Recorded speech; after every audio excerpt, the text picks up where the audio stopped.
afternoon, everybody. Thank you for breaking away from your lunches prematurely. I hope we'll stimulate you in this session rather than sending you off on a post-lunch snooze, because I know it's quite easy to do that in the far recesses. In this session, we're going to explore the seismic changes that have been going on in the industry, particularly in the last 18 months. And I'm going to be talking to my esteemed panel on how they're navigating their way through this. On that note, let me introduce Fernando Szew, I think I pronounced that correctly, who is CEO of MarVista, Lorenzo de Maio, who is partner at Endeavour Content, and Ruth Berry, MD of ITV. We're going to start by running some clips, but can I make a special request that you don't film these, because you're actually going to be treated to some exclusive viewings here. So please put your cameras away. I was just about to say, I think we should just cancel the session and watch the first episode. Clearly, we are all in an era of this sort of sumptuous, extraordinary scripted production. As a viewer, I feel very spoilt. Just in the last month alone in the UK, I feel every single night of the week I've been able to turn on the TV and enjoy this kind of plethora of seriously high-end drama. What I want to talk about today, though, are the challenges and the innovations that we're both facing and exploring, and in particular in the areas of talent and rights and financing models.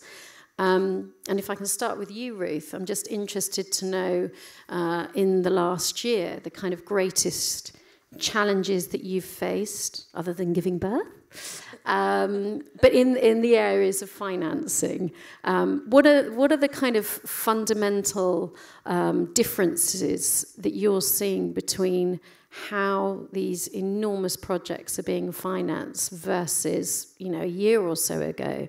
What are the surprises, even for you, maybe coming back and saying, wow, even in the X many months that I'm sure you've kept your eye on everything while you've been gone, but it feels as though the business models are accelerating. Yeah, I think so.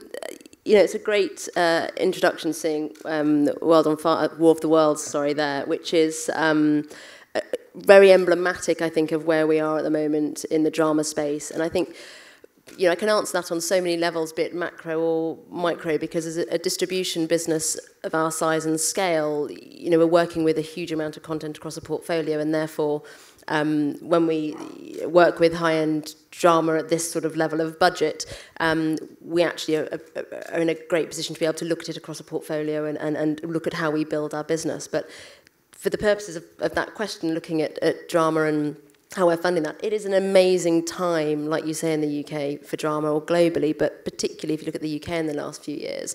There's been an amazing movement, thanks to tax credit and various things, to fund creativity through that tax credit, but then also just in ambition of people coming from film to television as being able to make more powerful television. And War of the Worlds, it's the first TV adaptation of that extremely well-known book. It's a global brand. It's known as a film. There's no Tom Cruise in this one.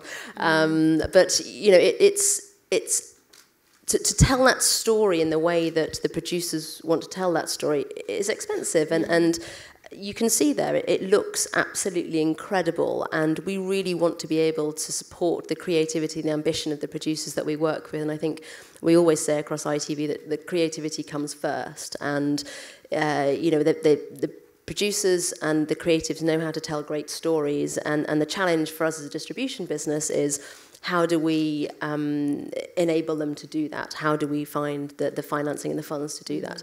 And what we see with War of the Worlds was a really interesting one. And we announced a number of pre-sales yesterday in the press, but actually at the very infancy of that, and knowing the magnitude of what we wanted to try and achieve, and the VFX of being able to put quite a modern, robotic-looking, alien into a period British world is a juxtaposition that's extremely hard to achieve without really significant VFX. So we found a partner called Creason, who wanted to get involved with the project early, and they're based in China. And actually what's been fascinating about them is that one of the things they identified early on is they wanted to bring something different to the table, and that's the possibility of a theatrical release in China. So actually, we've built a great partnership and discussion with them through a company called Red Square, and they were so excited about how we build that VFX and how we create the show, that we've been through that journey together and are now, seeing something that is actually really quite extraordinary.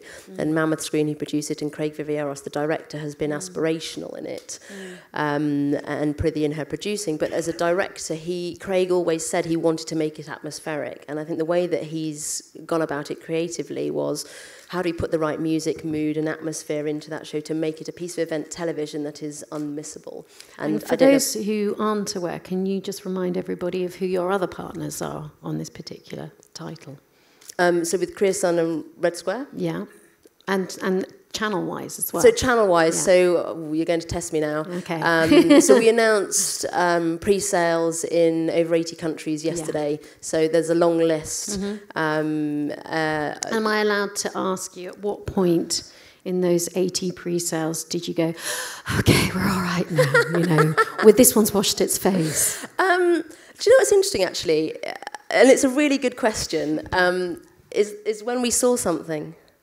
Rather than actually almost on the sales side, it's when the proof of concept almost comes through, because we've worked with Mammoth for a very long time and across Victoria's Poldarks, and we have no doubt about their incredible capability to produce amazing television. And that's what we're always talking to our buyers about is, we back the creative and back us to get the creative talent that will put amazing television on your channels. And when we actually saw how they could do it, and we heard from Craig and his vision as a director, and actually our buyers heard from Craig at a drama festival that we did earlier in the year, that's when people started coming in. So once they could hear from the horse's mouth around that creative vision, that's when we started pre-selling, and people came in at that stage. And then we were able to actually still build the financing model at that point. So actually, they're moving feasts now as well. Yes. But when you see something and you realise, what, that's incredible, that's when you can start to feel like that sells itself. Yes. So that was a good point. So you were able to risk a decent amount of ITV's checkbook once you're at that point to say we're okay? Or had you sort of hedged your bets prior to that and thought, what, this is a winner, I think we're going to back it? Yeah, we hedge our bets pretty early these days. Yeah. And it's on a case-by-case basis. So I think that's the other thing you find with drama at this level is there isn't one size fits all. And every project is unique, and we find unique set of partners. And, this is, with Creason, they're a unique partner for us on this particular project. And are they, and I might be asking questions you're not allowed to answer, but are they, for instance... investing, in a sense, a large amount of their time and technology as a means to promote themselves as a business? Or are they taking a back-end position? Or is it a mixture of the two? Or I think those sorts of models are evolving. Yeah. I think that the answer is not so much in this case, but I think that's where conversations often go, and is what else can they bring as a partner to a project? And I think what we liked specifically in this one was the idea that actually that it's that bigger piece of IP and so well made that you could have a theatrical release in some territories would be something very different. So, but your question is not wrong in that there are conversations that do lead that way and around what can partners bring and they can, and learnings and various things from projects. So I think there's a lot of different funding conversations out there. For us, we tend to get involved very early. We are extremely spoilt with a range of producers, just an amazing amount of producers that we work with within the ITV family and with third parties, and we really are getting involved at an early stage, and that could be anything from optioning a book all the way through to script stage, and then you know, once it's got into green light, there's very few projects in the post-green light phase that are not attached to distribution businesses. Okay, so I've got two questions that, you know, apply to all of you, but, you know, obviously my experience is very much in the packaging of premium non-scripted, and I guess two things that we've noted very recently are one that, you know, distributors like ourselves and elsewhere in the non-scripted environment have moved to almost a commissioning model where we are very much hedging our bets, our kind of intuition and experience of various genres and subject areas mean that we can afford to take some risks and say, you know what, we're going to invest quite heavily in this idea. We know we'll make our money back in pre-sales. So that's question A.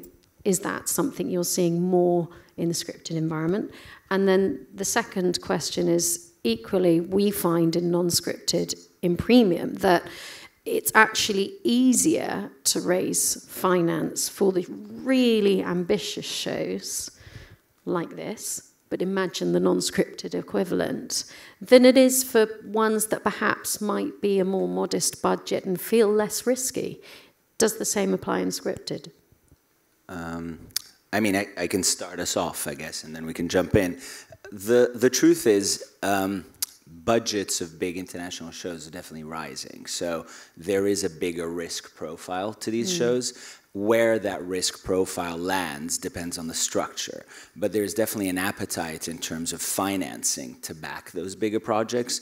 So equally, it might seem like distributors are now taking a bit more of a punt, but at the same time, or financiers are taking a punt and are ready to basically back these projects. But the truth is, the reality of the marketplace with so many shows going on right now is that you need to have something that is distinct, whether it's massive IP, whether it's actors, whether it's a production that can really capture even specificity in a territory can actually travel really well. So it doesn't even have to be the traditional co-pro of putting together a bunch of territories. So in our experience, there's definitely an appetite for higher end scripted series on the scripted side.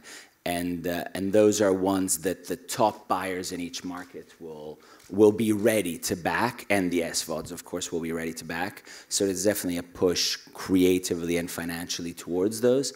At the same time, I have to say, personally, I get quite excited about local productions. Well, it's. I mean, I'm not saying a local can't be ambitious. You That's know, right. It's more. It's just these kind of polar opposites. You know, we're right up here or we're down there, but nothing in the middle. And I think that's been happening for a while. But it seems to be the case in scripted too. And then, Fernando, do you feel like you're in a position where you're almost like distributor come commissioner these days? Yeah, we can talk about it. I think here's one of the major challenges that I'm seeing, and as the marketplace has gotten hyper-competitive for these wonderful pieces of IP and great talent, there's also a push by a lot of platforms, by a lot of broadcasters, by now agencies turning into becoming producers. There's a push to own and control, yet to monetize. So the question is, where does the game of musical chairs stop? Because you can't own and control and yet want to monetize in other territories. So that's, from a macro level, a challenge that I see to the ecosystem right now. It hasn't broken yet. It hasn't seemed, and clearly, a lot of financing and funding is coming into this, what I call a rat race of content creation right now, because as you said, not just in the UK, we see it in the US, I think. We now started a venture in Latin America where premium scripted content, and presumably in the unscripted space as well, it's just, there's a voracious appetite for it. How long is it going to last? Yeah. So on that note, Lorenzo, you know, I talked before about this kind of rapidly escalating business model where it just feels like things are moving really fast and, you know, everyone's jumping on a property quite quickly and are having to, you know, in a very sophisticated manner pull together a business model and a finance plan for an idea. But at the end of the day, and I don't think any of us dispute this, the idea and the script are at the core of this, and God forbid that should ever change. But there's only so many writers, And we all know that they're all getting kind of signed up for longer and longer periods of time. I'm really interested for you to talk a bit about how your company's business model has obviously evolved in the last 12 months and how you guys are managing that situation, in particular with not just so much the on-screen, but the writing talent. Right. It's interesting. You really put your finger on it. Talent is incredibly valuable. Whether that talent writes a brilliant script, directs, on-screen talent, or by the way, when we say talent, also those producers that we know can really drive a story, find IP. That's at the heart of the big change in the marketplace. Because if talent is more valuable, the bet in the marketplace is to back that talent and have them drive more of the creative. And what that means, kind of going to Fernando's point, is that does mean more pressure in the middle. Because the creatives don't need, as much as in the old models, the traditional studio. Because creatives can access financing, can access sales, can access infrastructure, can find partnerships, can access markets like China. And so the issue is, if there is an amazing writer who's able to basically generate a greenlit show off of a script because they have an amazing track record, shouldn't they be able to capture some of the upside and some of the premium that would normally go, because of 100 years of history, to other parties? And that was the instinct that brought the shift on our end, honestly. It was a sort of artist-first idea, because it's in the DNA of our company, of course. And the idea was, how do we allow these creatives to have more financial upside and honestly more creative upside? Because it goes back to what you're saying, which is a great script is the reason we're all in this business. We love great stories. And we all know that the system can sometimes be inefficient with the notes process of a bunch of intermediaries. So for us, the shift was really, how do we empower them? How do we build the resources they need so that they can tell their stories? Okay, so give me an example. I don't know, let's say I'm Phoebe Waller-Bridge, I wish. Right. She's brilliant. I have to actually share the story. I don't know if you guys, there was a brilliant interview with her recently, and she's the writer of Killing Eve, and she was talking about, she was receiving a BAFTA, and she was giving the kind of classic acceptance speech, and said, but the person I've got to thank most of all is my mother, because she was the one when I was 16 who I turned to and said, Mum, what shall I do with my life? And she said, darling, I don't care, just be outrageous. I thought, I'll try that on my kids, see what happens. But anyway, sorry, I digress. But it's a good parenting tip, right? It is, I think so. But I'm curious to know, so it could be her, it could be somebody else, but what does it look like? Does she come and knock on your door? Or you go knock on her door and say, right, Phoebe, what do you want? There's not as much knocking on doors as one imagines. But, metaphorically. No. So with Phoebe, but maybe we'll touch on a couple others, because, of course, they vary. But with Phoebe, in truth, the credit goes to Szew, the producers, who are brilliant. Found her when she was still doing a one-woman show called Fleabag before the TV series happened, had a brilliant series of books, developed a great script. What's interesting about that, which I think might apply to some of the people in this room, is it was a series that was British set with all British characters. So the final version has a co-lead that is American, but in the original, it was all British leads, and it couldn't get commissioned out of the UK. And in, a few years ago, you'd have to put that in a drawer and let it go. So had Szew gone to, is it Luke Jennings, the original creator of the It's Sally Woodward-Gentle who's the main But she's the producer. producer. Oh, but Luke Jennings of the novels, yeah. So he came up with the book. And he so actually did they option the book adapted the first books and then originally. talk to Phoebe, or had Phoebe found the books and No, then... they found, Szew optioned the books, developed them, had a script, I see, brought and it then to thought, Phoebe. hang on a minute, this will be interesting. Well, saw Phoebe, she's outrageous and brilliant. brilliant. Yeah. And they thought, why don't we take a genre that we all know as male-dominated, which is the espionage thriller, and why don't we throw all of that out and make it about strong women and make it about real women who have to wake up in the morning and maybe deal with the kids. So you're a spy, right? But you have to get up in the morning and take the kids to school. And what am I going to wear? And maybe you missed breakfast and it's like, oh, and you've got to go into a meeting to talk about espionage. So that's the genius of Phoebe. So Phoebe kind of put that spin on it. It did not originally get commissioned out of the UK.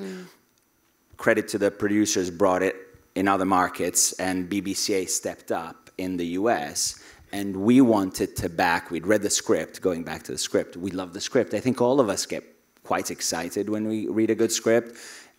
There's a lot of volume out there, but when it's good, it really stands out. That was a brilliant script. At the time, it's called Villanelle.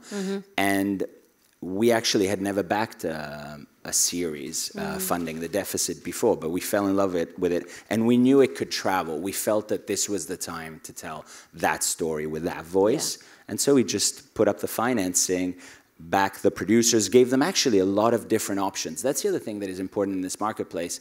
In the past, it used to be that you would go to the first relationship you had, and now what's apparent at MIP and around the world is there's a lot of different ways to finance. So there's film financiers that are going into television, there's traditional distributors, there's new distributors, there's all kinds of ways to find funding. And sometimes if you're more thoughtful early on about how you fund a project, you can then monetize it more at the other end. So you really need great flexibility. So we gave a range of options to the producers, and we decided to fund it. It was produced, and then it was actually interesting bringing it back in the UK, right, where nobody had originally wanted to do it. And guess what? Once it was really fun. That was really fun. I mean, off the back of that, I can imagine, you know, Phoebe had some success here at that point, but she certainly wasn't a really well-known writer internationally. But you obviously had the confidence because you'd seen the script, and Sid Gentle are a great company. That's right. So I can imagine now for you, you're thinking, hang on a minute, this is really interesting. What other trusted producers are there out there that we can get to come out and find that next tier of writers? Because quite frankly, there's this bottleneck. You know, who else is out there of that kind of humongous talent? That's exactly right. And trusting that network of producers that we work with and really backing them is really important. By the way, just a small note, but Phoebe is not a client of our sister company, WME. She's not repped by us. The producer's not repped by us. And that's the other fluidity that's happening in the marketplace. If there's a better deal for creatives, creatives will take it. So, for example, we're backing a series called The First, which is by Beau Willimon, who created House of Cards. House of Cards is not, he's repped at CAA, Beau Willimon. It's brilliant. Channel 4, Hulu co-production. We really believed in the project. Sean Penn is starring. And so that was another one where we felt it was really worth taking that risk, going back to sort of what we said earlier, and that sort of well, the budgets are big enough that it's okay. Everyone gets a piece of the pie. I must have suddenly conscious of the time, and I want to make sure that I talk to Fernando about the kind of crazy scramble to secure distribution rights. I mean, Christ knows, I launched a distribution business in the last 2 years, and there was no way in hell we were going to try scripted, because we would have had to have remortgaged our house and God knows what else to have that money to even get a seat at the table. I mean, how do you guys do it these days? It's just, you know, we hear eye-watering amounts of money being exchanged for rights and shows. You know, it seems like they're giant gambles. How do you sleep at night? You should ask ITV, because they're clearly more successful at doing it. But, you know, I think the theme there is the fluidity that you pointed to and the blurred lines that we're seeing in the marketplace. Clearly, if we talk about the last 18 months and even further, maybe 36 months, the traditional model of acquiring rights and being a distributor first and being able to kind of slice the distribution rights on behalf of a producer, those days are long gone. As you just pointed out, a really strong production, a really strong creative can in essence either go do it themselves, even go straight to a platform that will just do it cost plus with some premium, some back end. And there's quite a lot of fluidity into what is happening in the way that content is being transacted around the world.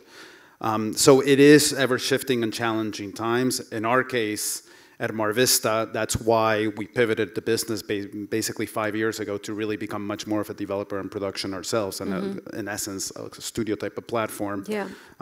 So you can get in there earlier. Yeah, and to secure our own pipeline of content to the known buyers that we have and to the known marketplace. You know, Ruth mentioning securing the book rights themselves, and then you can so there's a little bit of the counterbalance to the disintermediation that's been going on, which I think is healthy. For our case, has been a bit more vertical integration. And if there's a ratio of, you know, for X many shows you invest in to X many hits, do you think there's, I mean, is there an industry-wide ratio that you all share amongst each other? Oh, for every 10 shows there we're building the algorithm.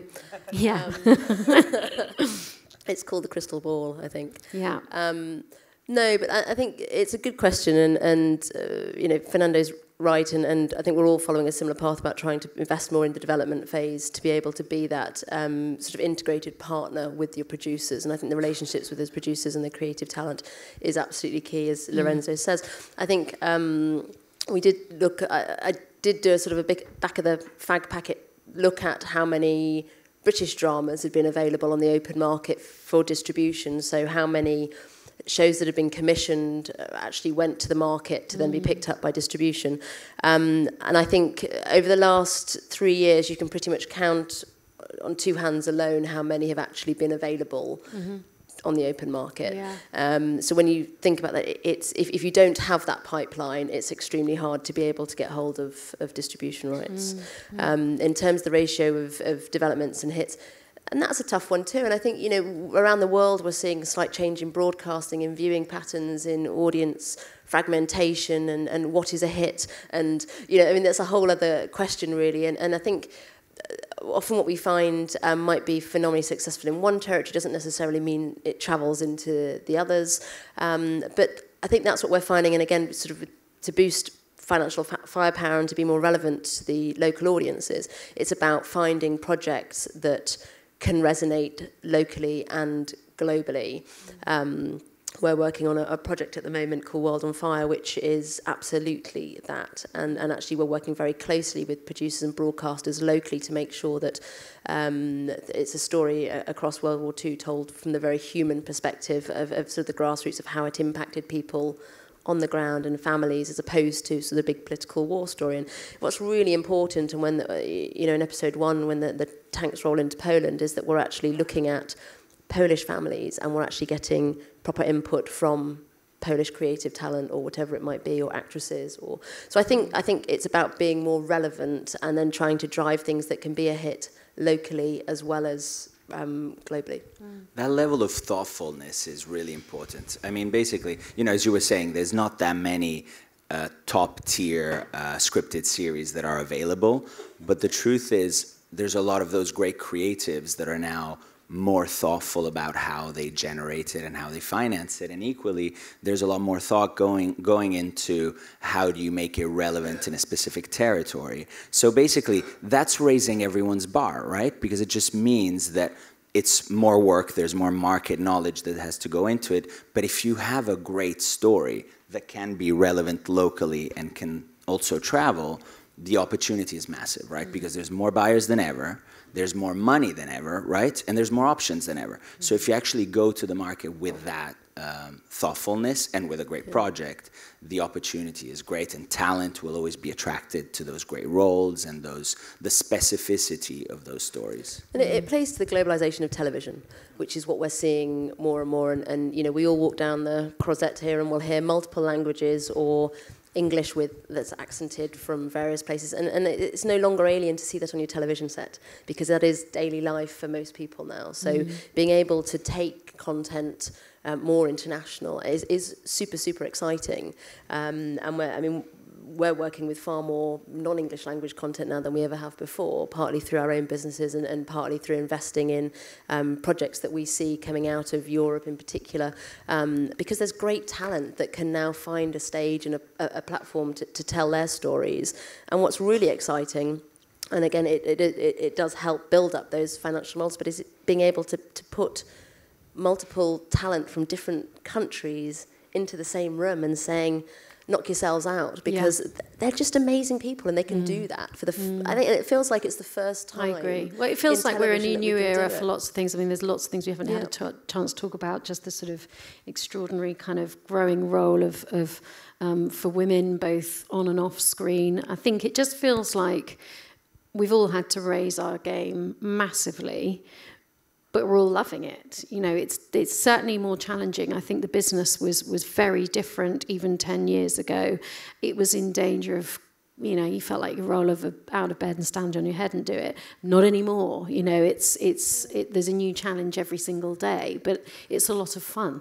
And it's driving great innovation. I think, you know, the flip side to that is the innovation that you can drive through those challenges is quite an amazing time to do that. Let's speak for just 1 second on the role of women, though, because that's, as you know, the truth is what, you know, was said at the Oscars with the inclusion rider and the discussion of more diversity in television, I think is something that is actually really important, and we have to be very conscious about it, creating more opportunities for diverse storytellers, whether it's gender, whether it's income, whether it's disability, whether it's nationality. Really bringing those storytellers to the screen has shown that it actually resonates with audiences, and so consciously backing them, whether it's by using the inclusion right or other ways to really bring more diversity to the screen on camera and behind the camera is actually Oh no, massive. I mean, I completely agree. And contrary to an article that Ruth brought my attention to recently, where a particular producer and journalist was saying that the roles of women were not being realistically portrayed in drama, and thus were actually giving a false impression. My view is you lead by example in drama and the world follows. So I'm with you on that. Now, we've run out of time, I think, for the actual discussion. I think we might have some time left for a few questions, unless someone tells me otherwise. So yeah, do we have any questions from anyone in the audience? Otherwise, I've got a load more here. If you haven't, yes? Here you go. Hi, I'm Teresa Potocka of Sense of Future Pictures. Just a question to Ruth, actually, about, sorry, can you hear me okay? I'm just echoing.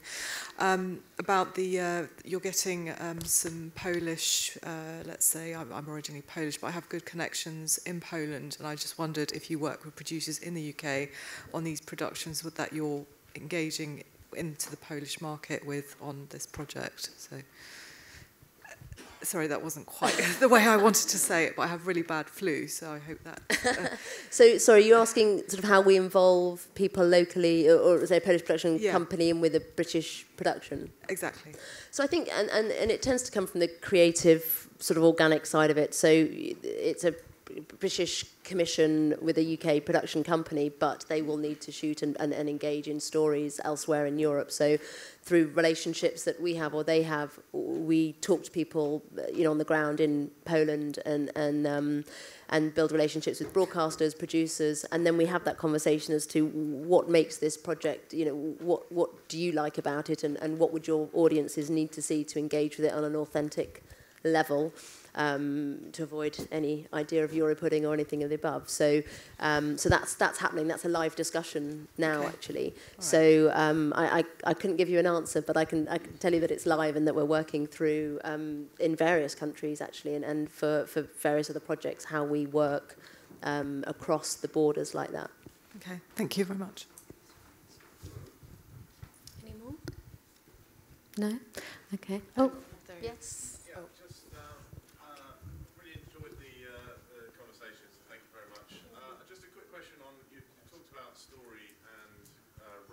Being such an important part of the process, but do you think enough chances are given to new writers? Because it's so easy to go, hey, this person's got 3 BAFTAs and we can sell that, that's easy, but are we doing enough to scratch beneath the surface and I'll take that if that's okay. We at MarVista prided ourselves in actually being a bit of a farm system for that, because obviously there's a dearth of people that have won BAFTAs, and eventually they run up and they run out, and also the prices run up on trying to secure that talent. So I think there's a very conscious decision, and we talk about the high end and also, in essence, the middle and potentially the low end, which I wouldn't really call it the low end. But there is so much content being made, and there's also a speed to market that's happening right now, as there's a plethora of new platforms and broadcasters around the world. What does speed to market mean? Speed to market means that because there's just this massive drive to have the content on the platforms when they're launching across the world and in different places, that there's just a speed to market. I thought you said speak to market. No, like, speed. This is something I've not heard of before. Right, yeah. No, maybe I wish I could coin a term, but not today. Exactly. So there is, and I think that you're seeing, at least in Los Angeles and in the US, there's quite a lot of activity for new writers, because the industry has taken notice that that's really missing, and otherwise things are going to break. I mean, that does actually, one of the questions that I was going to ask you guys was whether the level of competition in the marketplace at the moment is good or bad for creative innovation. Because sometimes when there's that level of competition, you feel like everyone just goes for the lowest hanging fruit. Optioning, is clearly an extraordinary production, but it's a well-known book. Where does the creative innovation happen in this environment when the stakes are so high? I mean, in terms of creative innovation, I mean, it depends what lane you're looking at, right? So from a financing perspective, massive innovation. From a commissioning perspective, massive innovation. From the voices perspective, someone like Phoebe, who did a one-woman show, then turned into a true force because of her mom's brilliant advice. And so the opportunity for diverse content from specific territories. I mean, look at a series like Atlanta. Atlanta is so specific and so brilliant. Would that series have been made 15 years ago? And yet it travels and everybody loves that series. I mean, I have to say, also Killing Eve, as we said, a few years ago, that would have gone back into a drawer and just not happened. And then it goes back into the UK, beats records on iPlayer, the BBC loves it. So, you're actually shifting the market with great storytelling. So I think it's a great opportunity if you're able to come up with a strong point of view in these great stories. Great. Well, on that note, I think our time has run out. So thank you again, everybody, for coming and for staying and for not falling asleep. And thank you to my lovely panelists.